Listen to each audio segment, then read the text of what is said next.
Mr. President, ladies and gentlemen, history is more than the path left by the past. It influences the present and can shape the future.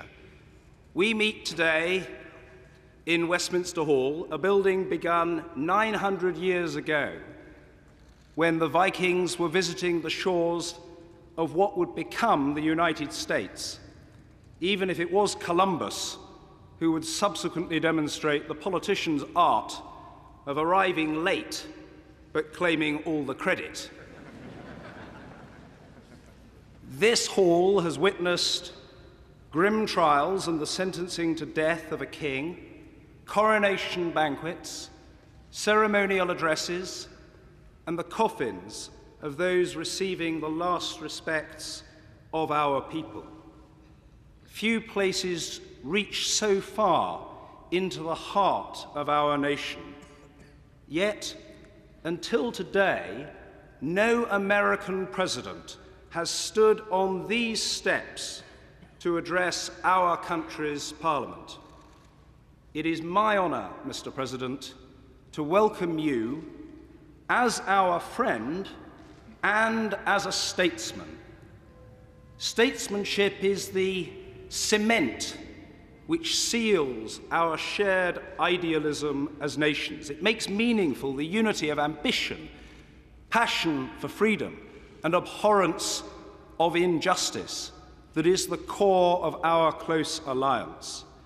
It has fallen to you to tackle economic turbulence at home, to protect the health of those without wealth, and to seek that precious balance between security, which is too often threatened, and human rights, which are too often denied.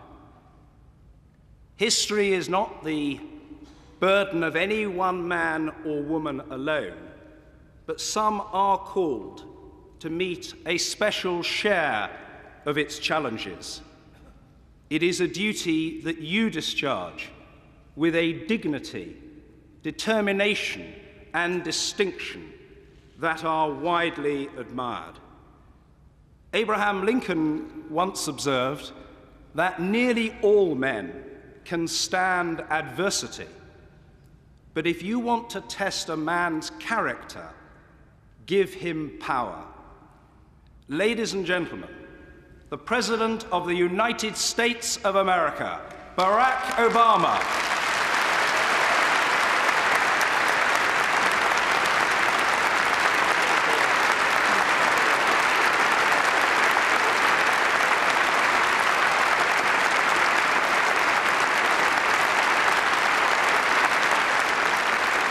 Thank you.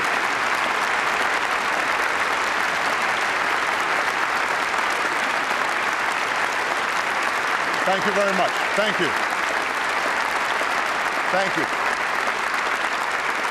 Thank you so much. My Lord Chancellor, Mr. Speaker, Mr. Prime Minister, my lords and members of the House of Commons,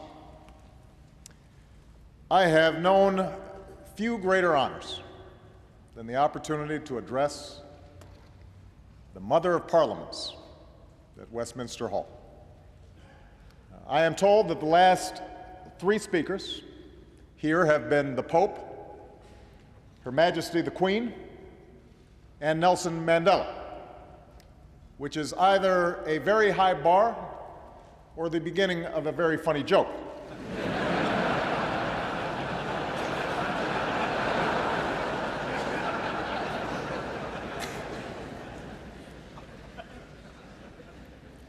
I've come here today to reaffirm one of the oldest, one of the strongest alliances the world has ever known.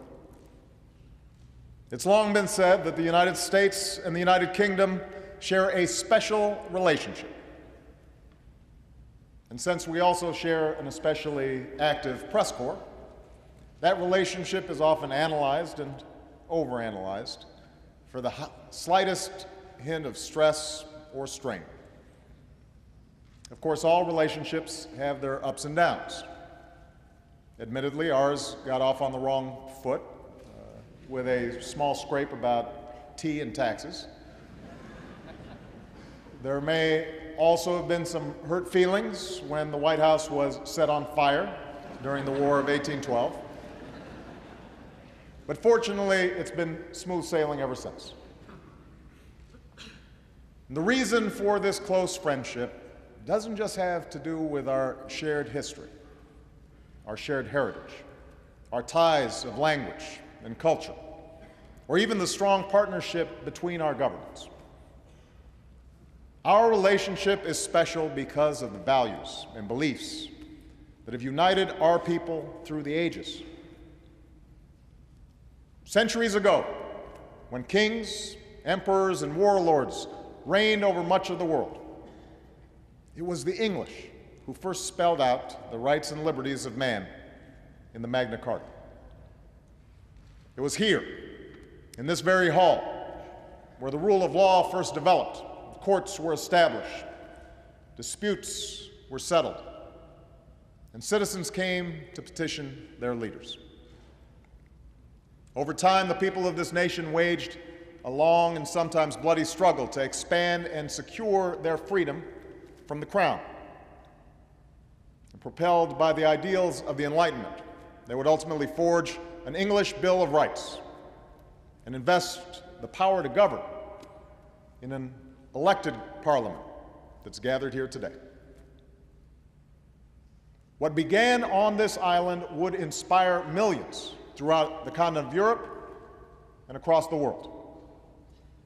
But perhaps no one drew greater inspiration from these notions of freedom than your rabble-rousing colonists on the other side of the Atlantic. As Winston Churchill said, the Magna Carta, the Bill of Rights, habeas corpus, trial by jury, and English common law find their most famous expression in the American Declaration of Independence. For both of our nations, living up to the ideals enshrined in these founding documents has sometimes been difficult, has always been a work in progress. The path has never been perfect.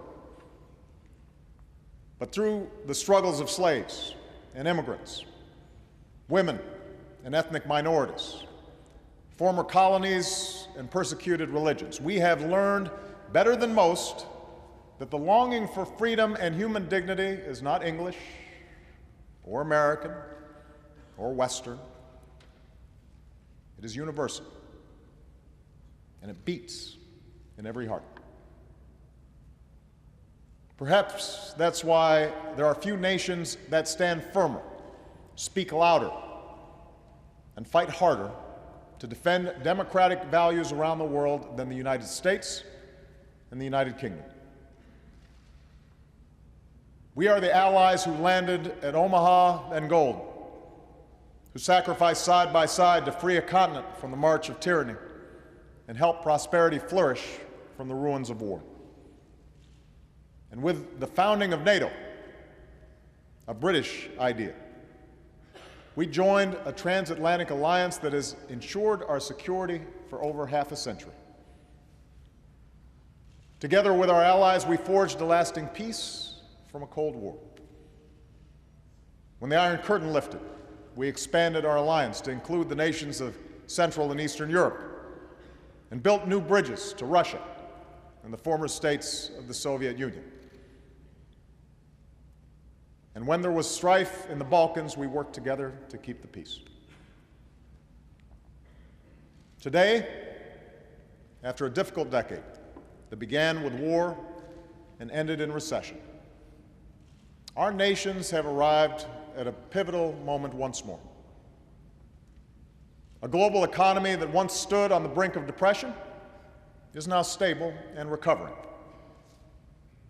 After years of conflict, the United States has removed 100,000 troops from Iraq. The United Kingdom has removed its forces, and our combat mission there has ended. In Afghanistan, we've broken the Taliban's momentum and will soon begin a transition to to Afghan lead. And nearly 10 years after 9/11, we have disrupted terrorist networks and dealt al-Qaeda a huge blow by killing its leader, Osama bin Laden. Together, we have met great challenges. But as we enter this new chapter in our shared history, profound challenges stretch out before us. In a world where the prosperity of all nations is now inextricably linked, a new era of cooperation is required to ensure the growth and stability of the global economy. As new threats spread across borders and oceans, we must dismantle terrorist networks and stop the spread of nuclear weapons, confront climate change, and combat famine and disease.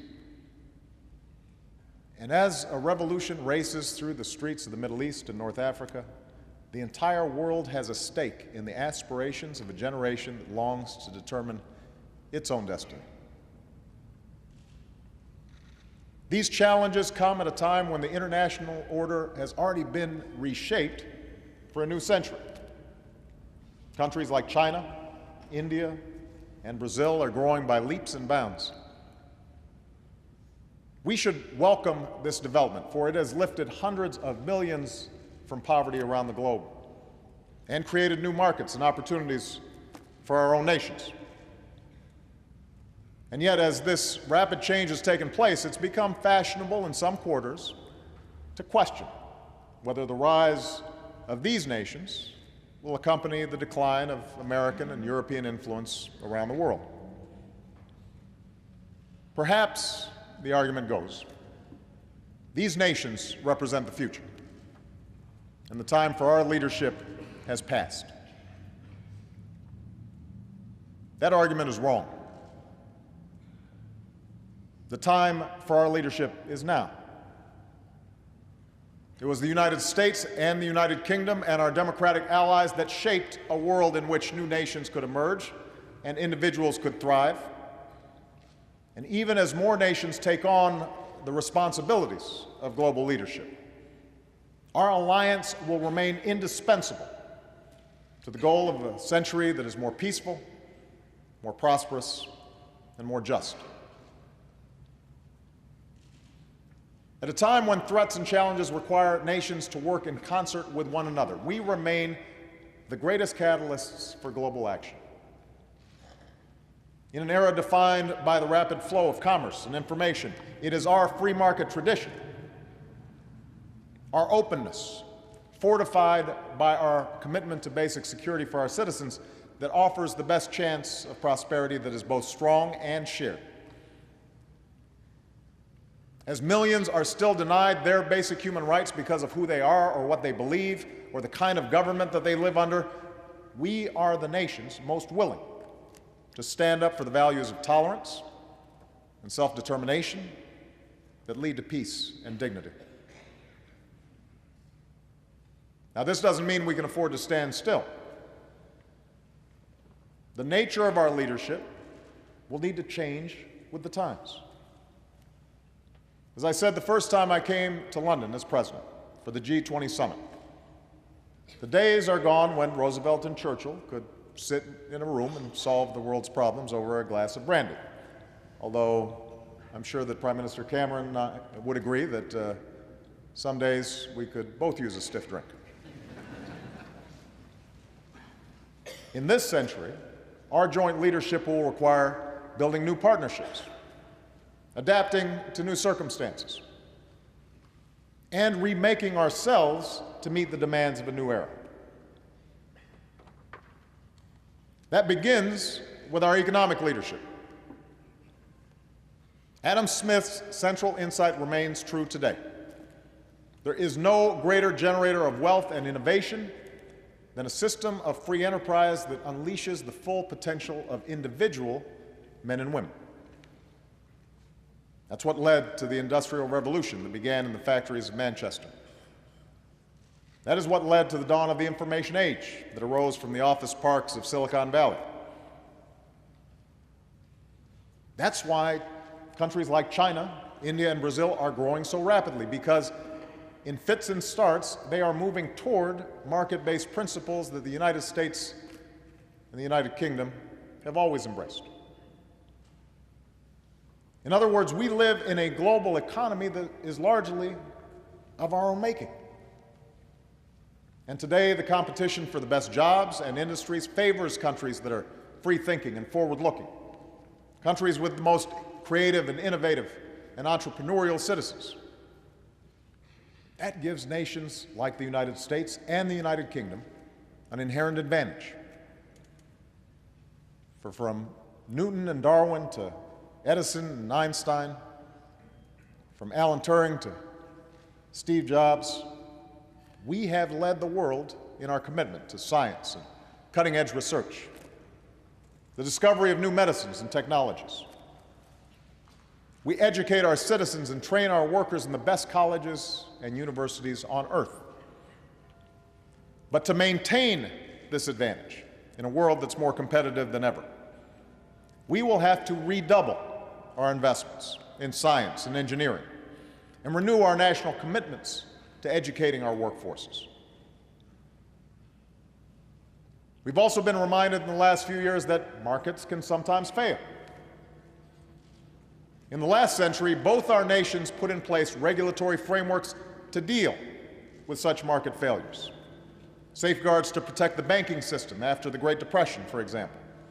Regulations that were established to prevent the pollution of our air and our water during the 1970s. But in today's economy, such threats of market failure can no longer be contained within the borders of any one country. Market failures can go global and go viral and demand international responses. A financial crisis that began on Wall Street infected nearly every continent, which is why we must keep working through forums like the G20 to put in place global rules of the road to prevent future excesses and abuse. No country can hide from the dangers of carbon pollution, which is why we must build on what was achieved at Copenhagen and Cancun to leave our children a planet that is safer and cleaner. Moreover, even when the free market works as it should, both our countries recognize that no matter how responsibly we live in our lives, hard times or bad luck, a crippling illness or a layoff may strike any one of us. And so part of our common tradition has expressed itself in a conviction that every citizen deserves a basic measure of security. Health care if you get sick, unemployment insurance if you lose your job, a dignified retirement after a lifetime of hard work. That commitment to our citizens has also been the reason for our leadership in the world. And now, having come through a terrible recession, our challenge is to meet these obligations while ensuring that we're not consuming and hence consumed with a level of debt that could sap the strength and vitality of our economies. And that will require difficult choices, and it will require different paths for both of our countries. But we have faced such challenges before and have always been able to balance the need for fiscal responsibility with the responsibilities we have to one another. And I believe we can do this again. As we do, the successes and failures of our own past can serve as an example for emerging economies. That it's possible to grow without polluting. That lasting prosperity comes not from what a nation consumes, but from what it produces and from the investments it makes in its people and its infrastructure. Now, just as we must lead on behalf of the prosperity of our citizens, so we must safeguard their security. Our two nations know what it is to confront evil in the world. Hitler's armies would not have stopped their killing had we not fought them on the beaches and on the landing grounds, in the fields and on the streets. We must never forget that there was nothing inevitable about our victory in that terrible war. It was won through the courage and character of our people.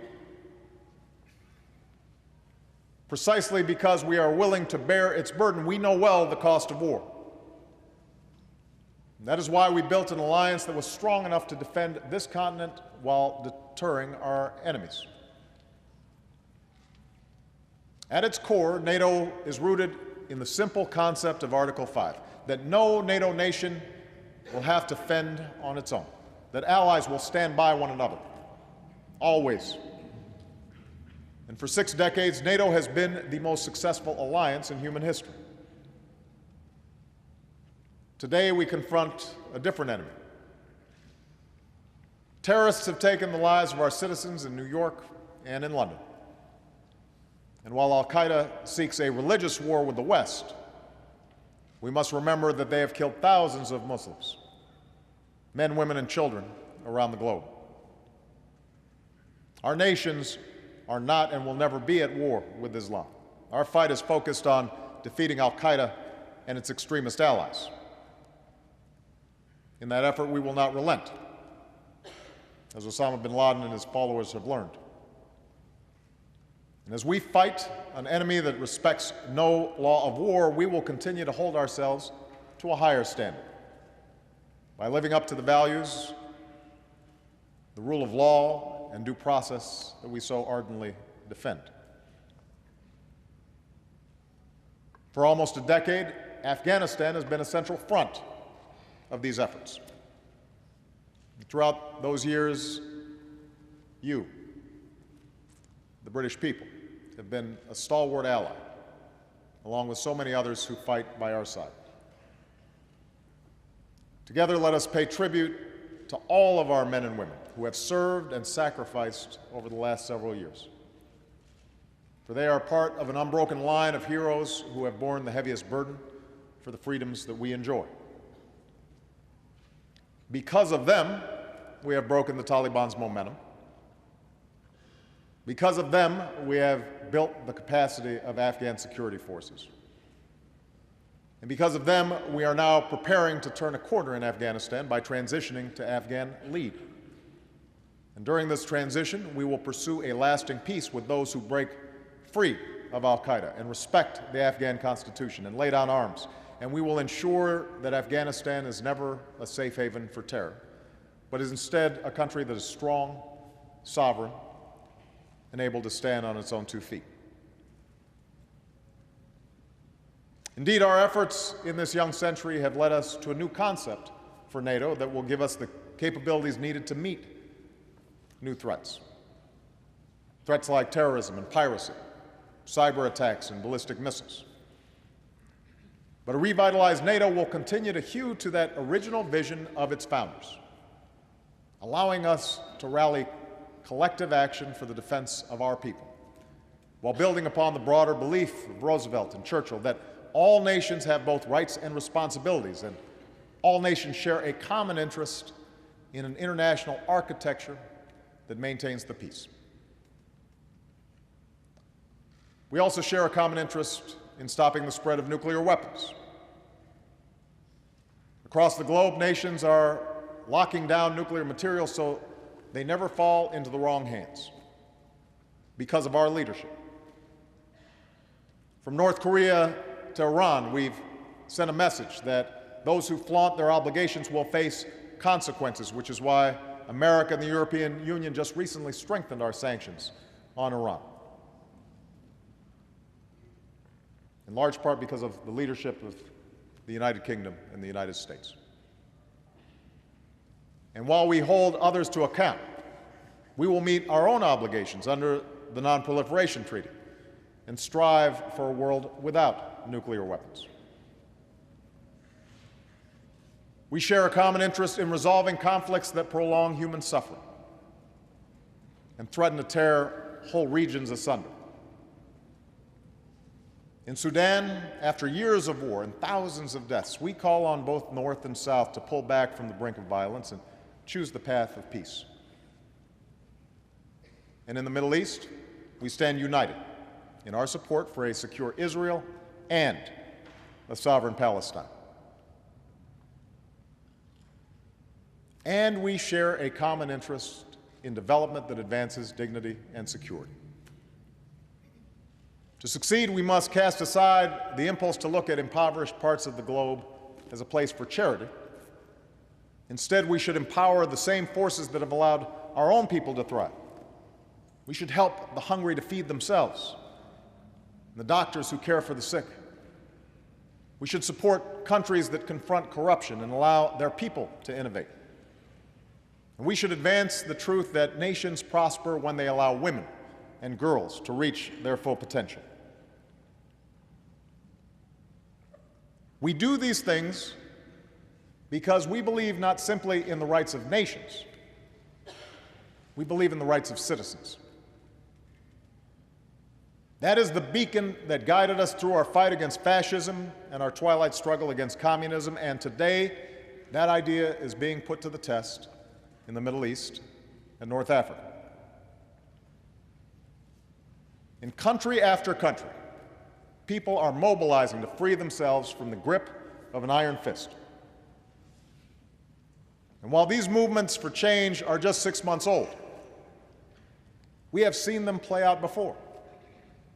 From Eastern Europe to the Americas, from South Africa to Southeast Asia. History tells us that democracy is not easy. It will be years before these revolutions reach their conclusion, and there will be difficult days along the way. Power rarely gives up without a fight, particularly in places where there are divisions of tribe and divisions of sect. We also know that populism can take dangerous turns, from the extremism of those who would use democracy to deny minority rights, to the nationalism that left so many scars on this continent in the 20th century. But make no mistake, what we saw, what we are seeing in Tehran, in Tunis, in Tahrir Square, is a longing for the same freedoms that we take for granted here at home. It was a rejection of the notion that people in certain parts of the world don't want to be free or need to have democracy imposed upon them.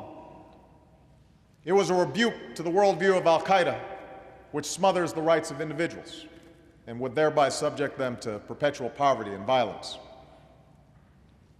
Let there be no doubt, the United States and United Kingdom stand squarely on the side of those who long to be free. And now we must show that we will back up those words with deeds. That means investing in the future of those nations that transition to democracy, starting with Tunisia and Egypt, by deepening ties of trade and commerce, by helping them demonstrate that freedom brings prosperity. And that means standing up for universal rights, by sanctioning those who pursue repression, strengthening civil society, supporting the rights of minorities. We do this knowing that the West must overcome suspicion and mistrust among many in the Middle East and North Africa, a mistrust that is rooted in a difficult past. For years, we've faced charges of hypocrisy from those who do not enjoy the freedoms that they hear us espouse. And so to them, we must squarely acknowledge that, yes, we have enduring interests in the region to fight terror, sometimes with partners who may not be perfect, to protect against disruptions of the world's energy supply. But we must also insist that we reject as false the choice between our interests and our ideals, between stability and democracy. For our idealism is rooted in the realities of history, that repression offers only the false promise of stability, that societies are more successful when their citizens are free, and that democracies are the closest allies we have. It is that truth that guides our action in Libya. It would have been easy, at the outset of the crackdown in Libya, to say that none of this was our business, that a nation's sovereignty is more important than the slaughter of civilians within its borders. That argument carries weight with some. But we are different. We embrace a broader responsibility. And while we cannot stop every injustice, there are circumstances that cut through our caution. When a leader is threatening to massacre his people, and the international community is calling for action. That's why we stopped a massacre in Libya. And we will not relent until the people of Libya are protected and the shadow of tyranny is lifted. We will proceed with humility and the knowledge that we cannot dictate every outcome abroad. Ultimately, freedom must be won by the people themselves, not imposed from without. But we can and must stand with those who so struggle, because we have always believed that the future of our children and grandchildren will be better if other people's children and grandchildren are more prosperous and more free. From the beaches of Normandy to the Balkans to Benghazi. That is our interests and our ideals. And if we fail to meet that responsibility, who would take our place? And what kind of world would we pass on?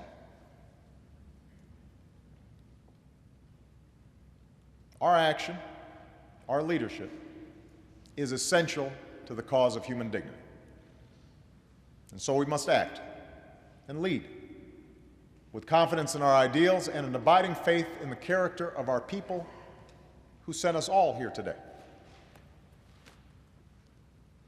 For there is one final quality that I believe makes the United States and the United Kingdom indispensable to this moment in history. And that is how we define ourselves as nations. Unlike most countries in the world, we do not define citizenship based on race or ethnicity. Being American or British is not about belonging to a certain group.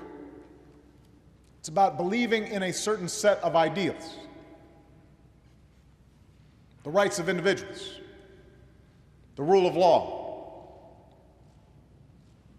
That is why we hold incredible diversity within our borders. That's why there are people around the world right now who believe that if they come to America, if they come to New York, if they come to London, if they work hard, they can pledge allegiance to our flag and call themselves Americans. If they come to England, they can make a new life for themselves and can sing God Save the Queen just like any other citizen. Yes, our diversity can lead to tension. And throughout our history, there have been heated debates about immigration and assimilation in both of our countries. But even as these debates can be difficult, we fundamentally recognize that our patchwork heritage is an enormous strength. That in a world which will only grow smaller and more interconnected, the example of our two nations says it is possible for people to be united by their ideals instead of divided by their differences. It is possible for hearts to change and old hatreds to pass. That it's possible for the sons and daughters of former colonies to sit here as members of this great parliament, and for the grandson of a Kenyan who served as a cook in the British Army to stand before you as President of the United States.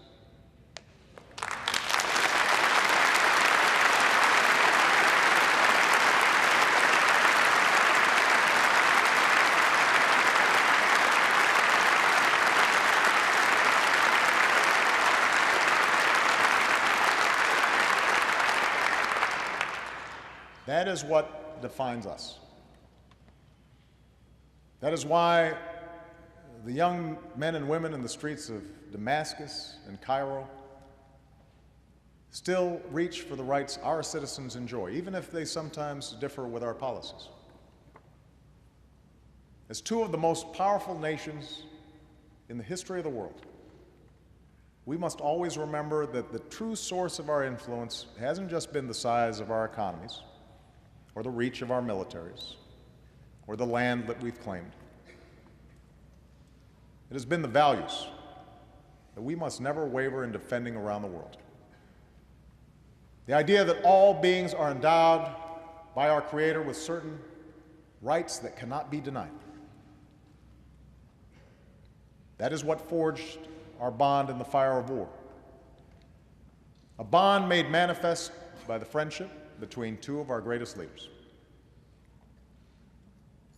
Churchill and Roosevelt had their differences.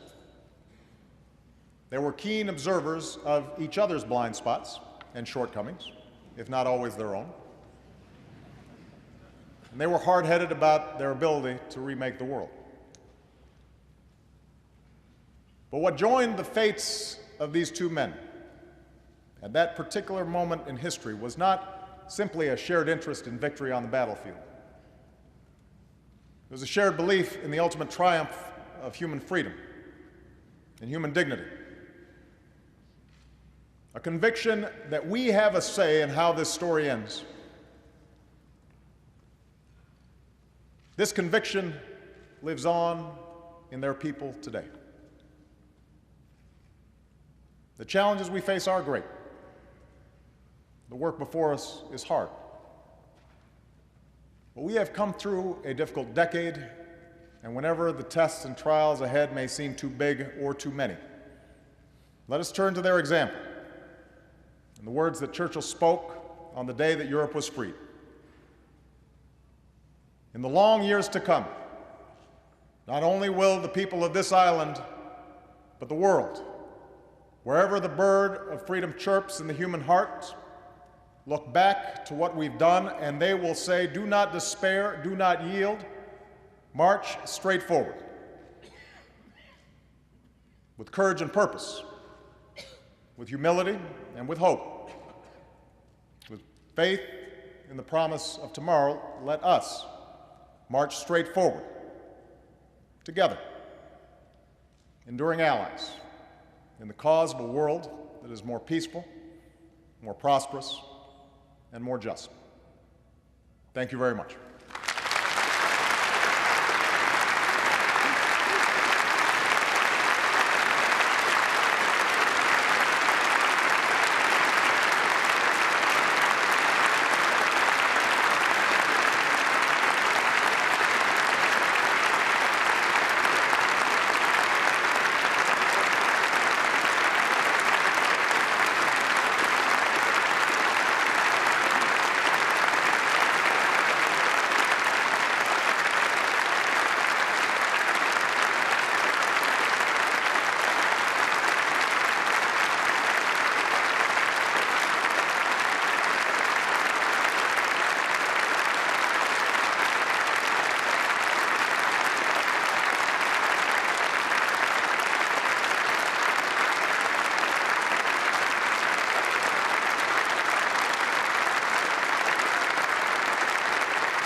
Mr. President, I think that response describes far more eloquently than any words of mine could do how much that very memorable and inspiring address was appreciated by everybody who heard it here today.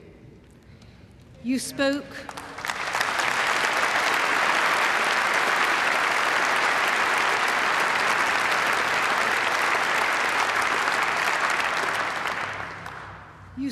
with great warmth and great generosity about the British Parliament and the British people, and about the links that bind us, the values and the traditions that we share, the history that we have experienced together. But more than that, you spoke too, not just of the relationships of the past, but the relationships of the future. And I think that was what made what you said so inspirational.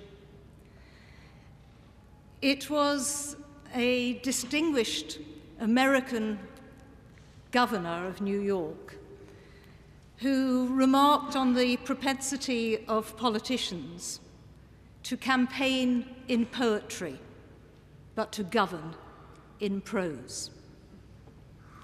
The world you described to us today was not just one that is prosaic.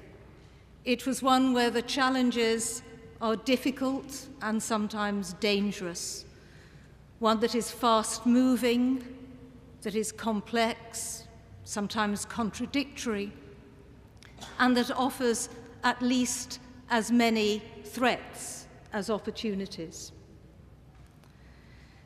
But in the eloquence of your address, you reminded us of the importance of maintaining the poetry in government. Because to lead, that poetry is necessary. Necessary not only to articulate the challenges, as you did so masterfully, but also to bring others together to face those challenges with common principles and with shared purpose. Mr. President, it has been a privilege for all of us to hear you speak today.